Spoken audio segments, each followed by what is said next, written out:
This is a Red Planet Radio Rebellion broadcast. Welcome, rebels and listeners of the Red Planet Radio Rebellion. This is Sentinel Vega, your host, broadcasting live from the heart of the Martian wasteland. Today I want to take you on a journey to the ruins of what was once a thriving city. The city behind me was once a beacon of hope for the people of Mars, a bustling metropolis of industry, commerce, and culture, where people from all walks of life came together to build a better future. But that was before the Martian authorities arrived. When the Martian authorities arrived on our planet, they promised us peace, prosperity, and a better life. But in reality, they brought nothing but oppression, slavery, and death.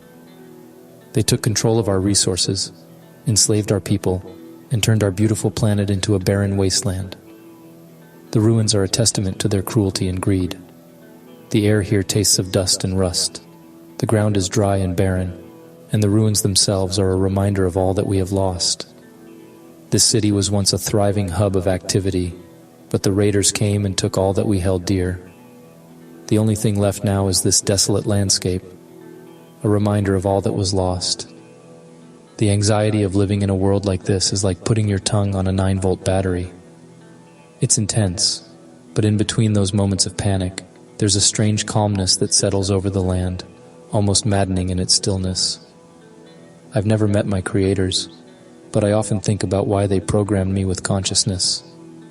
Why did they choose to make me self-aware instead of leaving me as a mere drone? Maybe they wanted to create a protector who could truly understand the value of life, who could think and reason and make judgments based on more than just programming. And yet, sometimes I feel the weight of this responsibility on my shoulders. As the protector of these catacombs, it's my duty to defend them at all costs. But I'm just one being. It's a heavy burden, but I carry it because it's the right thing to do. The catacombs have been my home for as long as I can remember, but they also serve another purpose. Arcturus, my mentor and friend, knew the importance of communication in the fight against the tyrants who rule this planet. He built this radio station over the catacombs to keep it hidden from the tyrants' prying eyes. The catacombs are located far enough from the present active city, but close enough to be reached by anyone who is determined enough. The raiders from the next city over live out in the wasteland, but they come in small packs of 3 to 6, and they are serious. Arcturus understood the power of the airwaves and how they could help us spread the message of freedom to the Martian people. It's thanks to Arcturus and this radio station that I can share my heavy metal songs with the universe and inspire others to join us in our fight for a better future. As I patrolled the catacombs, I could hear a faint sound in the distance. It sounded like footsteps, and they were getting closer. I drew my weapon, preparing for whatever threat may be approaching. I recognized them as the band of raiders from the next city over. They were known to come in small packs. This time there were 3 of them. I hesitated for a moment, considering his plea. In that moment of indecision, the raider broke free and ran away. I couldn't help but think about the raider I let go. Was he telling the truth? Did he really have a family to feed? Or was it just a ploy to escape? That decision would continue to haunt me for years to come. His name was Dorian, named after the ancient Greek philosopher. It was said that the founders of the first civilization on Mars wanted to recreate the ancient Greek civilization, but it fell apart in no time.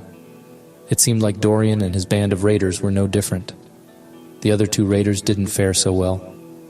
One of them tried to take me from behind with a knife, but I felt his presence and turned in time to catch his wrist. With a swift move, I twisted his arm and drove my knee into his elbow, shattering it. The sound of bone breaking was satisfying in a way, and I could see the fear in his eyes as he fell to the ground. The other one was more of a challenge. He had a gun and was quick on his feet, but he underestimated my strength. I grabbed his gun hand and squeezed until I heard the bones in his fingers snap. With his other hand, he tried to grab me by the neck, but my grip was stronger. But we are not defeated. We are the rebels of Mars, and we will fight until we have won our freedom and our future.